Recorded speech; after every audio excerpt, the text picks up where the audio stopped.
Тоқайып келгелі қазақтың басынан апат үзілген жоқ. Көзінен жас кеткен жоқ, көкірегінен шер кеткен жоқ. Тоқайып билікке келгеннен бастап, қазақ даласының шығысында да, батысында да, оңтүстігінде де, солтүстігінде тек қана апат. Бұл нені білдіреді? Бұл Тоқайып Құдайдың қарғысына қалған, лағнеттелген адам екендігін көрсетеді. Және осы лағнеттелген адамның айналасындағы бүкіл дін тонын жамылғандардан тартып, қолдан жасалған саяси тұлғалар, маймылдар, және барлық оның қанішер жолдастары, жемтіктестері лағнеттелгендері екендігін халық әлде қашан түсінетін кез жетті. Яғни қазақ халқы оянатын кез жетті. Мынау зұлымдардың көзін құртатын кез жетті. Қазір егер сен оянбасаң, ендеше бұл зұлымдықтың ең сұмдық түрі алдыда тағы да жалғасатын болады. Ендеше оян қазақ.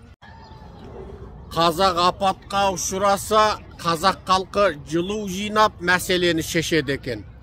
Онда қазақ халқы неге салық төлеп отыр?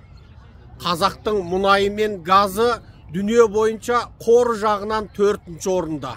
Ал экспорттау жағынан біз дүние жүзіндегі 10-ші мұнай өндіруші елміз. 4-ші газ өндіруші елміз. Ал осы байлықтың барлығы қайда кетті деп сұрайтын бір қазақ бар ма? Қазақ қазір апаттың астында жатыр.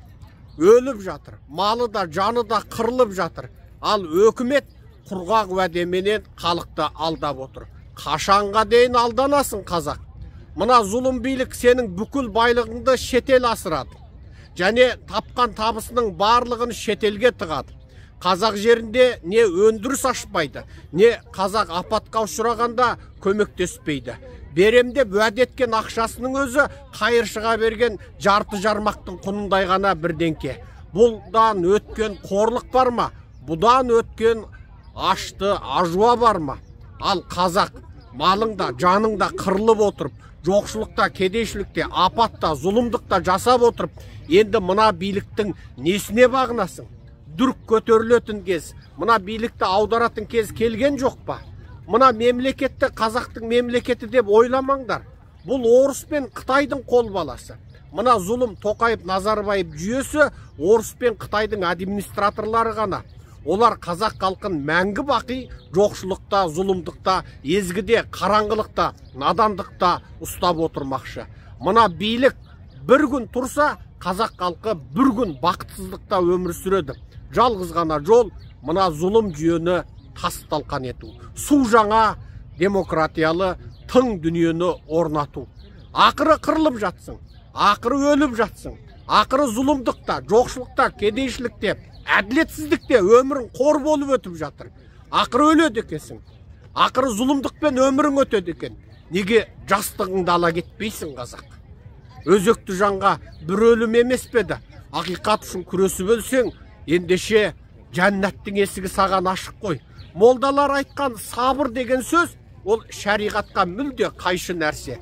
Зұлымдық болып жатқанда, әділетсіздік болып жатқанда, кісінің адал қақын ұрылар, қарақшылар тонап жатқанда ешқандай сабыр болмайды.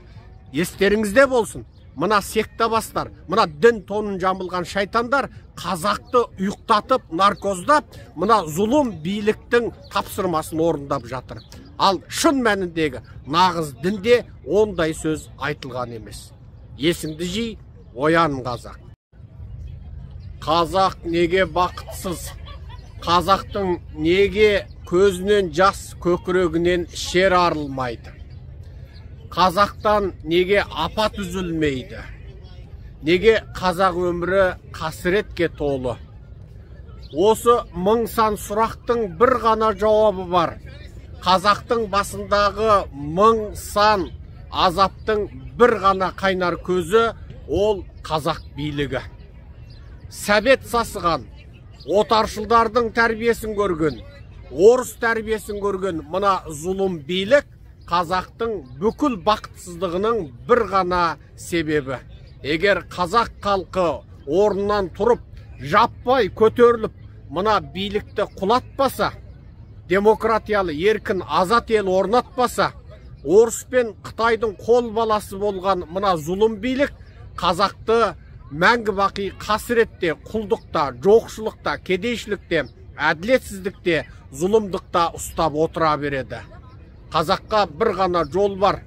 Ол мына билікті құлату, орнына әділ сайлау өтетін, еркін демократиялы парламенттік республика орнату, және Қазақстанда батыстық үлгідегі демократиялық жүйені жолға қою. Қазақтың жер асты, жер үсті билігін қазақтың пайдасына жұмсау. Одан басқа жол жоқ.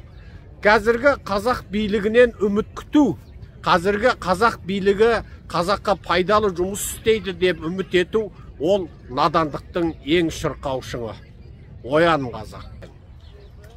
Қазір қазақтың жаны да қырылып, малы да қырылып жатқан мынау қолдан жасалған апатты табиғи апат деп жасырып жауып, биліктің қылмысын жасырып, және осыған халыққа уағыз айтып, сабыр дейтін дүмше молдалар көбейіпті. Бұның барлығы шариғатымызға қарсы дүние. Сабыр деген не? Сабыр деген Алла төте жіберген ажал болса, 80-90-на келіп атанаңнан айырылып жатсаң, яғни Алланың ажалына адам бендесінің шарасы жоқ, қолдан жасайтын қарекетіңнің бәрін жасап, емдеп, құтқарам деп құтқара алмасаң, онда оған сабыр дейді. Себебі ол Алланың бұйрығы. Жер сілкінсе, зұлым апат болса, және сенің адам ретінде әрқандай амалды қолдансаң да амалың таусылып, ештен істей алмасаң, оған сабыр дейді. Ал бірақ мына апатша, бұның алдын алуға болатын еді. Арықтар, тоғандар соқса, қырлар, қыраттар тұрғызса, су қоймаларын салса, күні бұрын дайындығын жасаса, бұның алдын алуға әлде қашан болатын еді. Бірақ зұлым билік, мынау жауыз, бандит, қарақшы билік, мынау жемқор билік, бұл апатты әдейі тудырып отыр.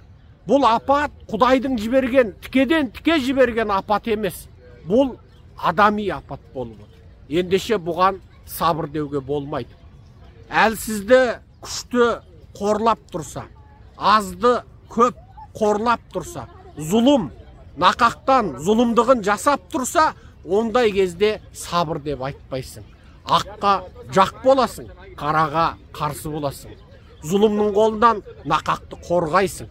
Ендеше дәл мынандай апат кезде осы апаттың туылуына тікеден тіке себепші болып отырған, қарекетсіз отырған, халықтың рыздығын ұрлап, жырлап, шетел асырып отырған, және ешқандай дайындық жасамай отырған мынау қанішер, ұры, қарақшы билікке халық неге үнсіз көніп отыруы керек?